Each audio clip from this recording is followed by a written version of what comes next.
You are probably all wondering how we got ourselves in so much hot water with our client, Major Health.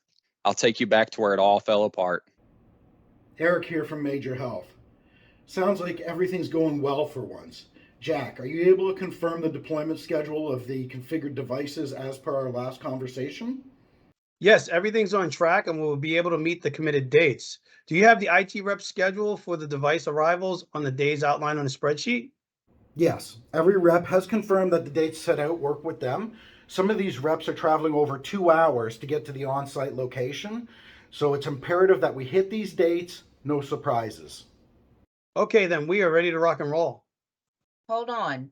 It's Satya from Rico here filling in for my manager. I just got an email that the warehouse that the devices are coming from will be shut down for week 2 of the deployment. What? How come this is the first time I'm hearing about this?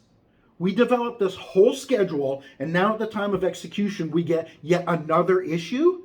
There seems to be issue after issue after issue, and while some of these issues are small, this deployment is not. Hey, sorry about that, Eric. Let me double check the situation immediately.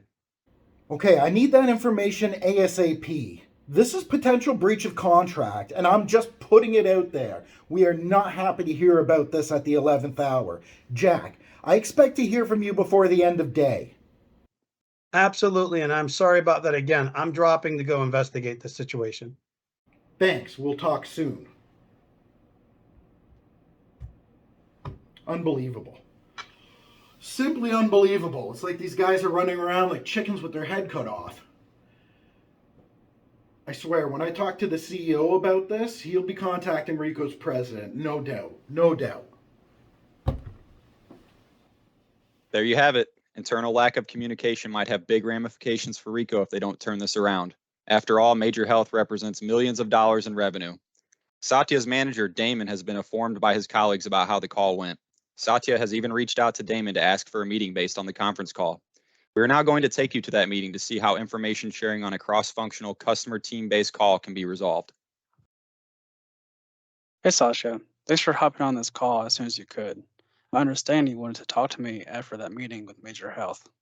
Yes, it is kind of urgent because we were talking in the meeting about being able to meet deadlines set out, and then this email crosses my inbox and says, we are not doing product configurations for the next week as the warehouse would be shut down. Nobody else said anything on the call, so I had to speak up, and then boom, there goes the dynamite. Major Health was upset. I think this is something we should have advised them about. Don't you think? Boom is right. They went all the way to Karsten with complaints about every little issue we've had along the way, even to the point of saying this was a breach of contract. Karsten was able to talk them off that cliff, but this was definitely a big issue. And while you were right in your thinking, we had already taken the warehouse shutdown into account when planning this, and it would not affect the Major Health account. Oh no, I'm so sorry. I didn't know that. I should have advised you about this, so I apologize. I put you in a bad spot. The email, I wanted to do the right thing by the client and be straightforward. It's okay, I understand. You were putting customer first and you believe the issues should be addressed due to your strong ethics and integrity. Some of the responsibility rests on me, as I should have prepped you better for the call.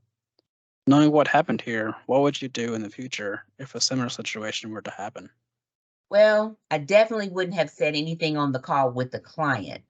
But if I had concerns, as I did based on the email, I would circle back maybe with you or Jack after the call to raise those concerns. It sounds like a good plan. Address questions internally first because we might have built-in solutions around schedule challenges.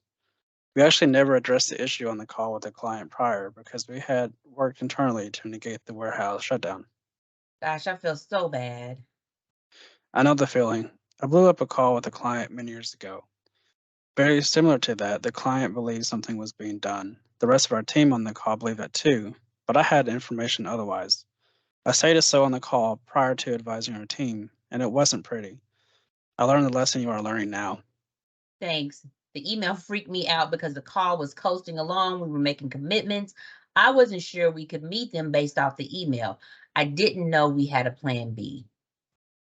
That's fair. If you can commit to identifying issues internally first, then I would like to start having you on these calls so you are aware of what is taking place. I am also going to send you meeting invites for our internal discussions so you have better understanding of what is happening with the account. How does that sound to you? That sounds great. Okay, thanks for meeting with me. Let's get to it. Take care. Thank you. Talk to you soon. I think they are on their road to success. Remember, everyone, identifying perceived issues is never a problem. It all comes down to how and when they are addressed. If we work as one team internally, we will look like one team externally. Have yourselves a great day.